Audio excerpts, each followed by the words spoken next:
Me da mucho gusto saludar a la audiencia que el día de hoy, como de costumbre, nos está viendo y oyendo, donde quiera que estén, pero nos están viendo y nos están escuchando. Como siempre tenemos invitados que yo los califico, la verdad, como excelentes, y la prueba está que tenemos muy buena penetración en las plataformas donde estamos reproduciendo estas entrevistas, y el día de hoy no es la excepción. Tengo conmigo y para ustedes a mi querido amigo José Luis Salas Cacho, que se ha distinguido desde hace muchos años como un yo diría, excelente analista, observador de lo que está sucediendo en nuestra comunidad nacional. Bienvenido, José Luis. Al contrario, Raúl, gracias a ti y a todos tus cibernautas. Como diría Catón, para los 4 que nos oyen y nos ven, ¿verdad? Aquí son un poquito más. Y más en este día del trabajo que nos hace estar más tranquilos y podernos dedicar más a que la gente nos pueda oír con mayor tranquilidad. Así es. Afortunadamente, estas entrevistas, José Luis, se transmiten también en YouTube y en las diversas plataformas, y la gente la puede ver hoy, mañana, o como les digo yo, cuando no puedan dormir, prendan un programa de Monter y ahí lo van a ver. Coincido, Bueno, coincido. José Luis, muchas gracias de nuevo por tu tiempo, y pues vamos a empezar. Me gustaría preguntarte lo siguiente. Tú como analista y observador de los aconteceres en nuestro país, sobre todo de la sociedad, ¿qué has visto? ¿Cómo ha evolucionado nuestra sociedad desde el punto de vista político y antropológico? Raúl, gracias. Mira, yo creo que en México, como en el mundo, se ha hecho muchos estudios de lo que ha pasado en la transición económica y en la transición política, no solamente de México, sino del mundo. Pero poco se habla de la transición social, o sea, ¿qué ha pasado con la sociedad? Y la sociedad se ha transformado en los últimos años, como han sido otros aconteceres del mundo. Pero volvamos al principio, decir, ¿qué es lo que es el centro de cualquier actividad en el mundo? Es el ser humano. Entonces, si no entendemos cómo va transitando y cómo va cambiando el ser humano, no podemos entender por qué suceden las otras cosas. Entonces, yo quisiera partir, Raúl, de decir, qué es lo que nos ocupa ahorita y qué es lo que está pasando en México y en la sociedad. Es lo que yo lo denomino el poder. Es decir, y yo te diría que el poder va pasando a diferentes estadios. ¿Es el poder político o el poder de la sociedad? Es que volvemos a lo mismo, es que el poder es uno solo y se hace político, se hace económico o se hace social, dependiendo de dónde esté. Entonces, pero el verdadero poder político hoy en día lo tiene la sociedad. Y entonces, ¿y qué es lo que pasa? Que la sociedad no se ha dado cuenta que ya tiene ese poder. ¿Y por qué tiene ese poder? ¿Qué es lo que hace? Ahora déjame tratar de explicar a nuestra audiencia y a ti el por qué la sociedad tiene el poder ahorita y por qué no se da cuenta que tiene ese poder. ¿Qué ha sucedido, como tú dices, en los estudios antropológicos y en el devenir de la sociedad? Si nosotros vemos un poco la vista hacia la historia, en la humanidad lo que hemos visto es cómo las distintas civilizaciones y los seres humanos quieren el poder. Y entonces así vemos los imperios y vemos que luego han surgido los distintos regímenes de gobierno. Entonces, ¿qué es lo que ha pasado? Siempre en las sociedades y del ser humano es la lucha por el poder, desde que las tribus, ¿verdad? Entonces, desde que las tribus eran tribus, siempre era quién era el jefe. Y después, quién era el líder, y era el que tenía el poder de los ejércitos, que luego era el que mandaba y comandaba y erigía los países o los territorios. Y así vimos el de China, y vimos el de Egipto, y vimos los romanos, hasta que ese poder cayó. Entonces, una primera conclusión que podemos sacar de la historia es que no hay poder que perdure para siempre. Todo el poder es temporal. y es una de las definiciones sustantivas del poder. No hay nadie en la humanidad que haya tenido un poder durante toda su existencia, ni como civilización ni como persona. ¿Qué es lo que pasa cuando ya llegamos a la caída del Imperio Romano? Lo que existen son pequeños grupos que se vuelven los señores feudales, y ahí se concentran el poder y les da de comer, y él los defendía con respecto a otras cosas. ¿Qué sucede? Cuando nace el conocimiento, ¿a qué me refiero? Cuando se dan las universidades y luego por ende se dan la imprenta, el conocimiento se vuelve universal. Y entonces es la primera vez que la humanidad empieza a ver una igualdad. ¿Por qué? Porque le das acceso al conocimiento. Y al tener acceso al conocimiento, la gente se empieza a liberar. Entonces, decir, ¿qué es lo que tiene implícito en sí mismo el ser humano? El ser humano siempre ha luchado por su libertad. Y esa libertad que lucha por una igualdad. ¿Y qué es lo que hace el conocimiento? El conocimiento da igualdad a los seres humanos y los hace trascender. Y entonces, cuando viene este siglo XII, entonces empieza el conocimiento a trasladarse, pero se da de una manera diferente a lo que se venía dando en la humanidad. En la humanidad generalmente el conocimiento pasa de la sociedad mayor a la sociedad menor. Cuando surgen las universidades y la imprenta, este conocimiento fundamentalmente se da en la sociedad menor. ¿Por qué? Porque los señores feudales mandan a sus hijos a las universidades y son estos los que empiezan a tener más conocimientos que sus padres. Y entonces eso hace un vuelco que entonces empieza la primera gran mundialización y empiezan las conquistas y los barcos y los crecimientos. Y entonces los reinos o los países empiezan a tener territorios, a pelearse por el poder y la tierra a su vez. Bueno, ¿qué es lo que pasa? Cuando surge la revolución industrial, entonces la gente vuelve a las ciudades y entonces la gente se hace otra vez dependiente del trabajo, porque es lo que les genera la economía. Y entonces empieza a haber otra vez una sociedad eminentemente vertical, que dices, los países cerrados, la industria, cada quien trata de hacer lo mejor y de darle ese elemento. Y los que tienen esa mayor capacidad de industrialización son los que van tomando ese poder en el mundo y hegemónico. ¿Y qué es lo que pasa durante todo ese tiempo? Y luego vienen los primeros, digamos, los que les podemos denominar los primeros grandes populistas del mundo, que son Mussolini, Hitler, que a base de un idealismo y de un mundo perfecto quieren encontrar un nuevo mundo. ¿Y qué es lo que hacen? Pues destruir a sus enemigos, destruir a los que no piensan como ellos. ¿Qué es lo que pasa? Pues el propio poder los acaba perdiendo a ellos y se caen. Y entonces el mundo empieza, después de las guerras mundiales, se vuelve a cerrar para la reconstrucción y se crea toda una sociedad hegemónica en la que solamente algunos van mandando y es cuando vemos a un padre y una madre y un hijo que obedecen a un jefe, a unos empleados que obedecen, a un gobernante, a unos gobernados que obedecen, porque todos sienten una protección bajo esa estructura. ¿Qué es lo que pasa cuando empiezan a surgir la tecnología, sobre todo la telefonía? ¿Qué le pasa con la telefonía? Empieza a dar capacidad de comunicación a un mundo mucho más horizontal.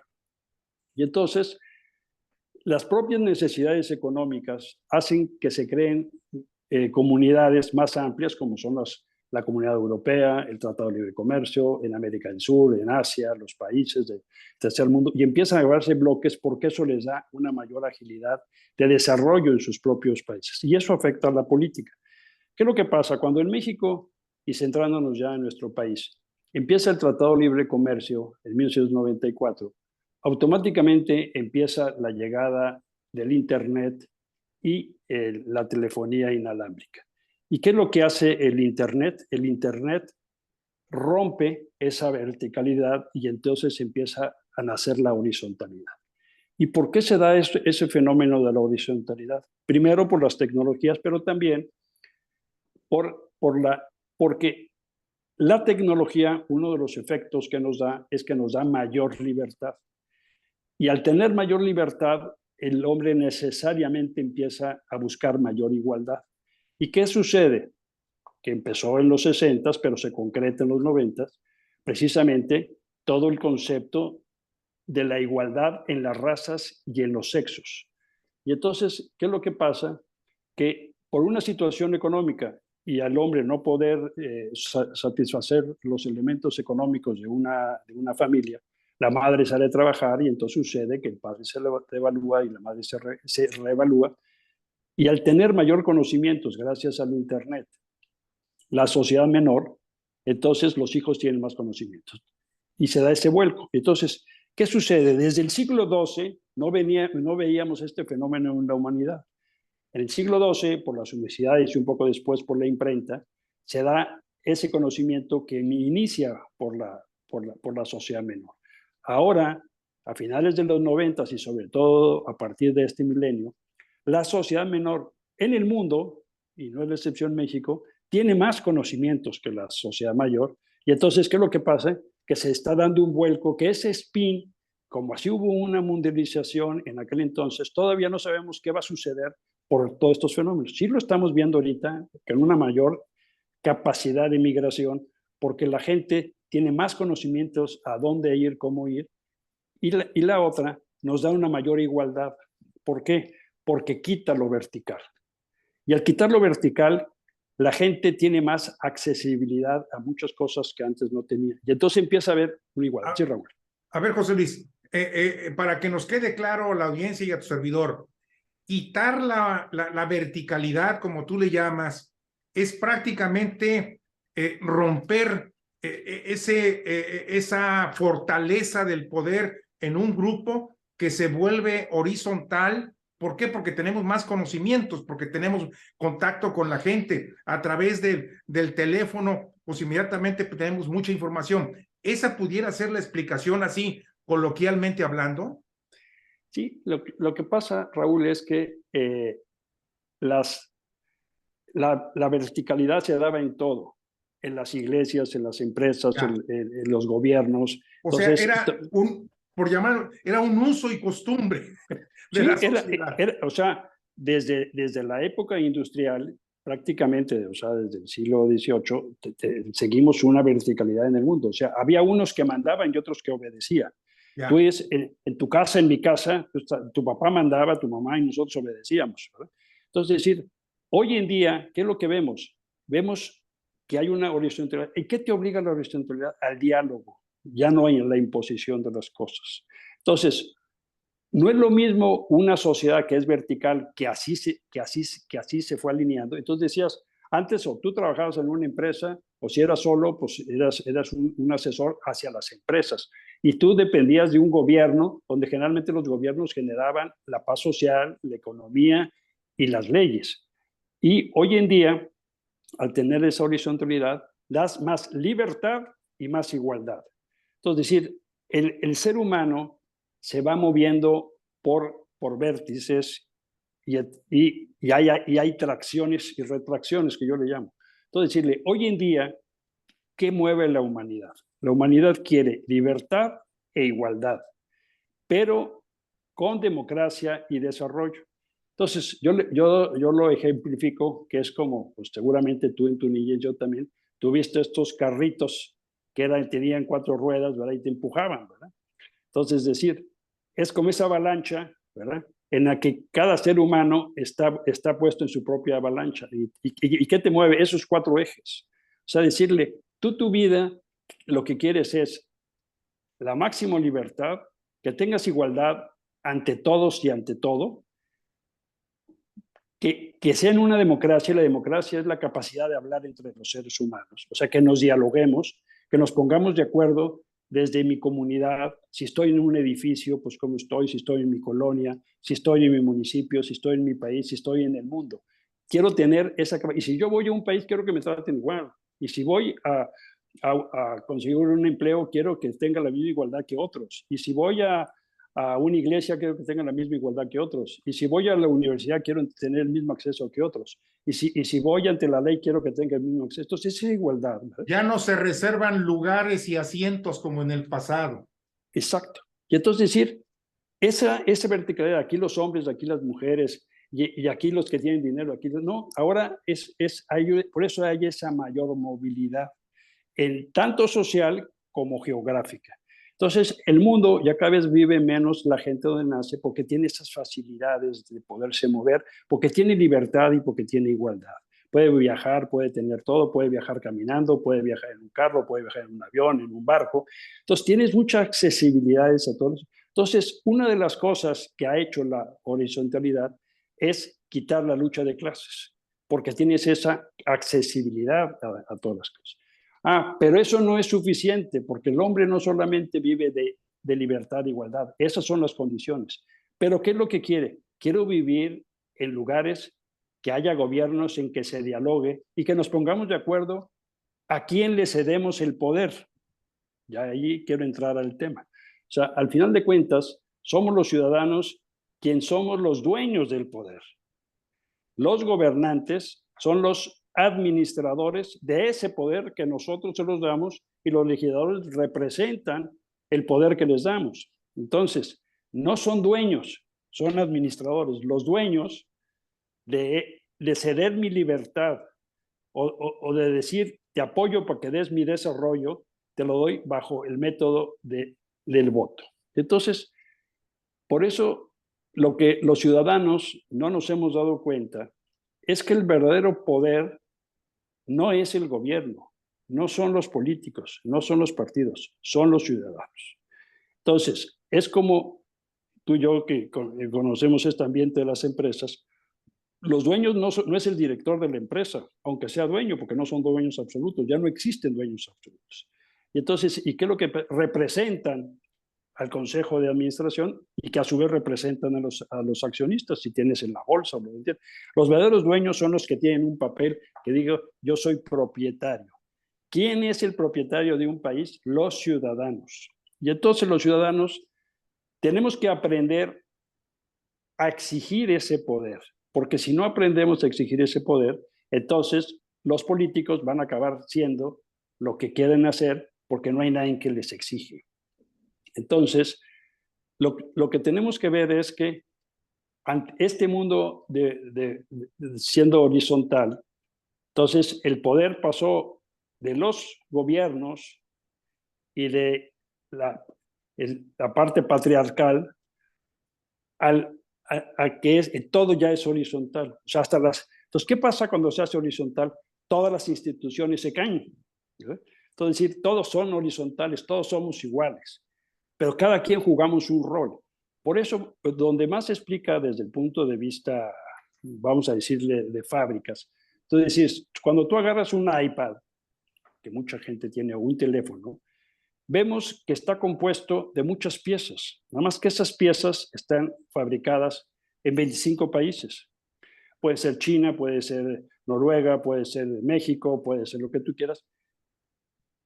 Pero tienes una cosa, la tecnología es de uno solo, es un solo dueño, es el dueño de la marca, ¿sí? Y entonces manda a hacer a todo el mundo. Pero ¿quién es el dueño? ¿Quién gana las utilidades? Pues unos ganarán poquito, pero entonces, ¿qué es lo que haces? Lo haces horizontal porque te haces más eficiente. Entonces, la industria automotriz igual. En un lugar tienen las armadoras, pero las piezas las hacen en muchos lados. Entonces, así está hoy el mundo. El mundo, desde el punto de vista de la familia, que es la célula de una sociedad, tiene un horizonte. Y entonces, ¿qué es lo que pasa en esa horizontalidad? Que hay ganadores y perdedores. ¿sí? Como porque siempre, digo. Como siempre. Entonces, ¿qué es lo que está pasando? Y en este sentido, el manejo del poder. Ahorita hay algunos líderes en el mundo que saben ver quiénes son los perdedores y entonces ellos empiezan a representarlos. ¿sí? ¿Y qué es lo que hacen los que se sienten en una sociedad más débiles o perdedores? Que se sienten representados y se sienten que les da poder. ¿sí? Entonces decirle, durante todo este tiempo de mi historia, tú me has sojuzgado, no me has pelado, me has hecho pobre o no me has hecho, etcétera, etcétera. Y entonces le doy el poder para que se friegue a los otros. ¿sí? Y entonces, son los que podríamos llamar los resentidos sociales. Que hay en todo el mundo, exactamente. Entonces, tú ves en el caso de Estados Unidos como Donald Trump sobre todo en los estados donde no habían tenido beneficios del Tratado de Libre Comercio, pues esos eran los resentidos y es a los que les habla él. Y entonces le echa la culpa. Son los migrantes, ese Tratado de Libre Comercio, etc. Ellos es culpable de que tú no tengas un bienestar económico. Y en el caso de México, dices, a ti que vives en tal lugar, que eres pobre, etcétera, etcétera, nunca te han dado, entonces hay que fregarlos. Entonces empiezas los que son los buenos y los que son los malos, los que les ha ido bien, y empiezas a echar las culpas. Pero lo que uno no se da cuenta es que al ceder el poder, el otro se lo toma, y entonces el poder quieren cada vez tener más poder. Y entonces dice, como yo te represento, hay que eliminar a todos los demás porque tú eres el bueno y a ti hay que darle todo y hay que regresarte lo que te quitaron. Y cuando precisamente lo que le está quitando ese líder es la capacidad de poder elegir, y entonces lo está volviendo esclavos de su propio poder. Al ceder el poder completamente, están ellos quedándose sin poder y entonces los está denigrando. Y lo que no saben es que con su acción los está utilizando para luego quitarles todo. ¿Por qué? Porque la historia nos ha llevado, y por ejemplo lo podemos ver en el Brexit, ¿verdad?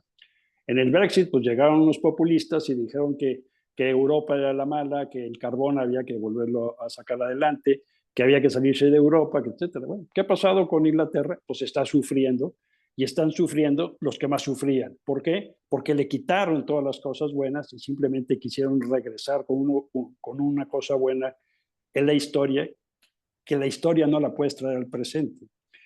Entonces, lo y que aquí hacen en México estamos viviendo eso de alguna forma, bueno, ¿verdad? es una explicación de la sociedad en el mundo y en México está pasando eso.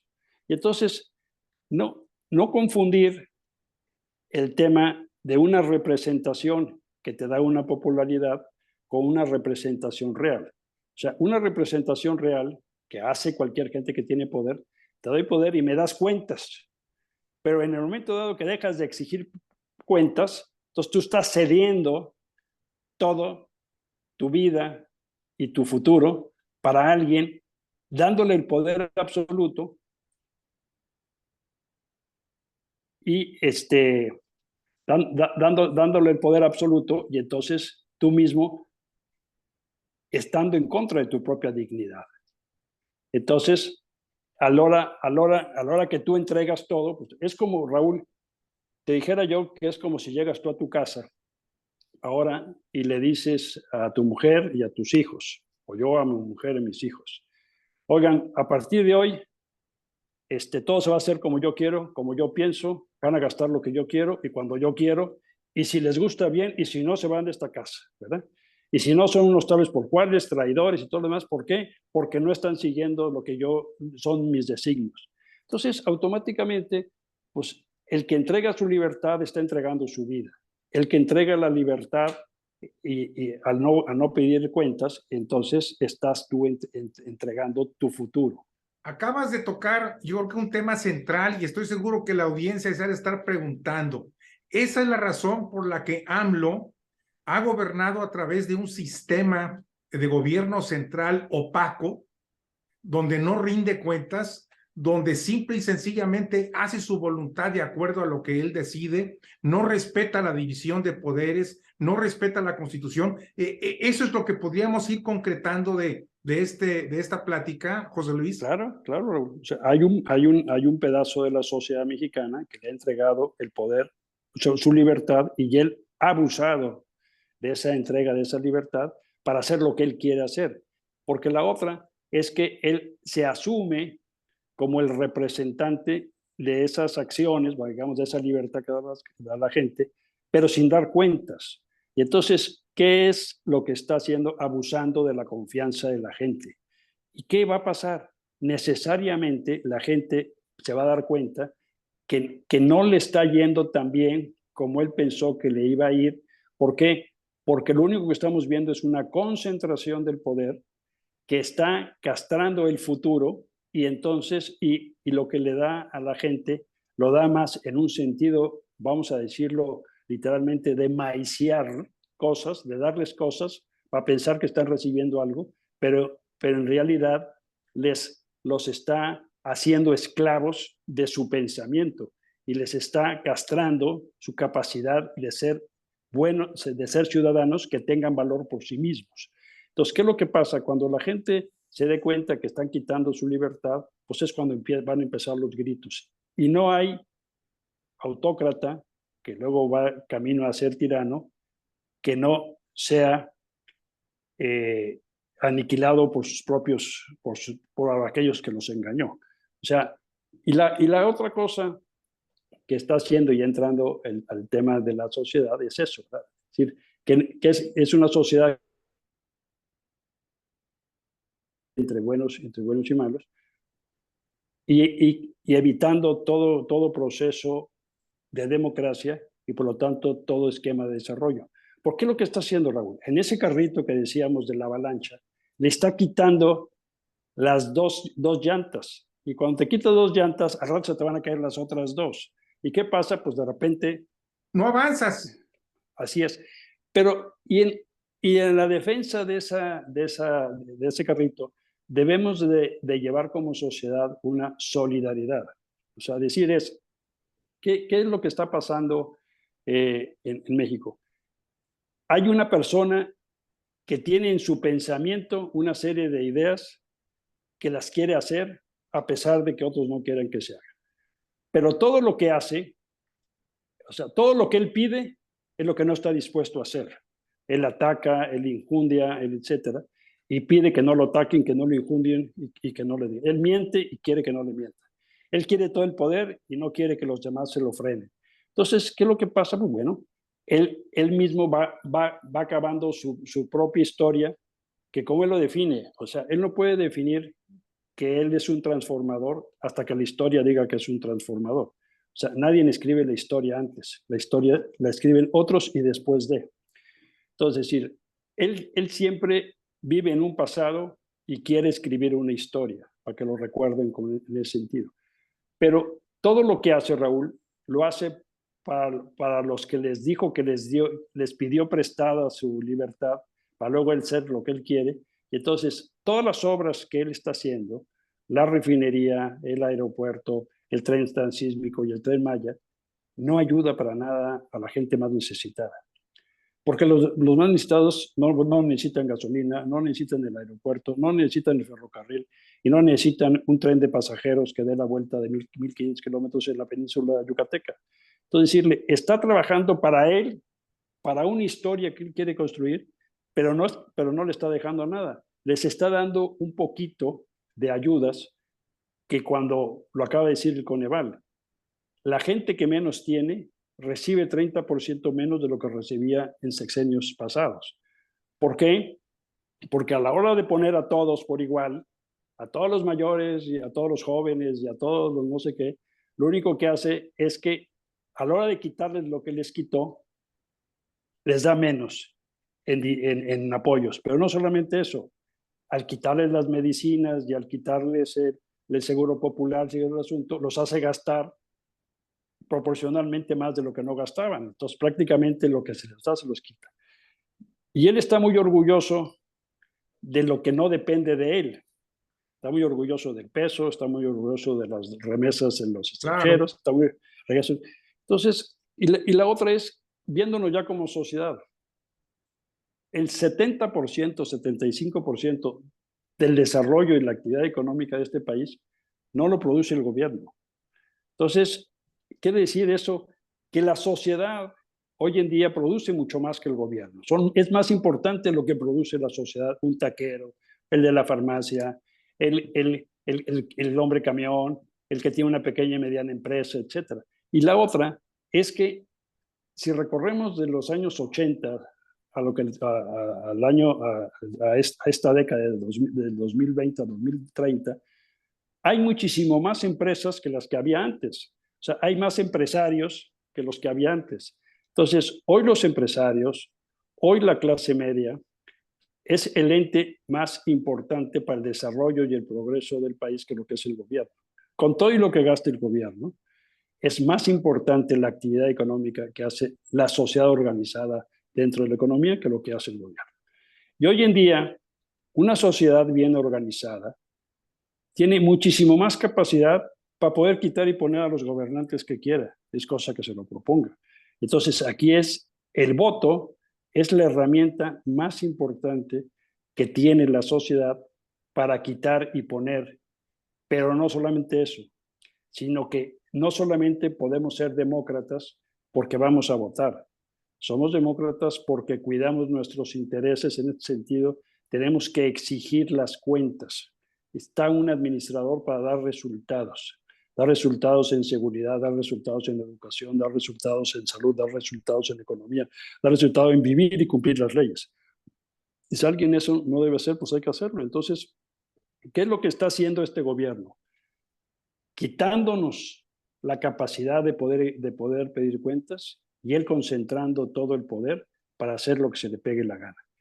Y entonces, ¿en dónde está la solución? En la participación ciudadana a través de los votos.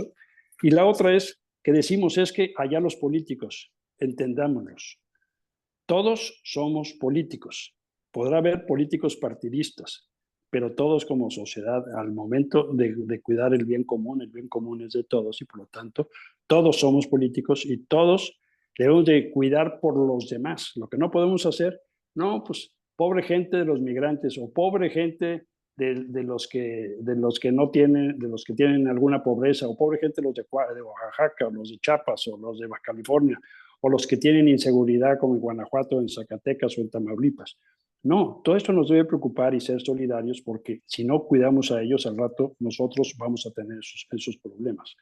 Por eso el conjunto de este carro es: necesitamos cuidar nuestra libertad, exigir que se respete nuestra libertad. Debemos de cuidar la igualdad, que tengamos esa igualdad todos.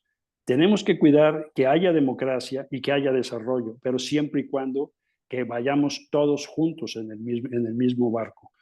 Todos como mexicanos tenemos que sacar a México adelante y tenemos que exigir a nuestros gobernantes que hagan lo que les estamos pidiendo. Y no pedimos otra cosa más que vivir en paz, tener capacidad de desarrollo y tener futuro. Porque nosotros como padres lo que queremos es que haya un México en el que vivan mejor que el de nosotros, nuestros hijos y nuestros nietos. José Luis, nos quedan unos cuantos minutos, pero no me gustaría despedir el programa sin preguntarte lo siguiente. Creo que esto que tú nos acabas de relatar es muy probable que la mayor parte de la gente lo acepte, lo entienda.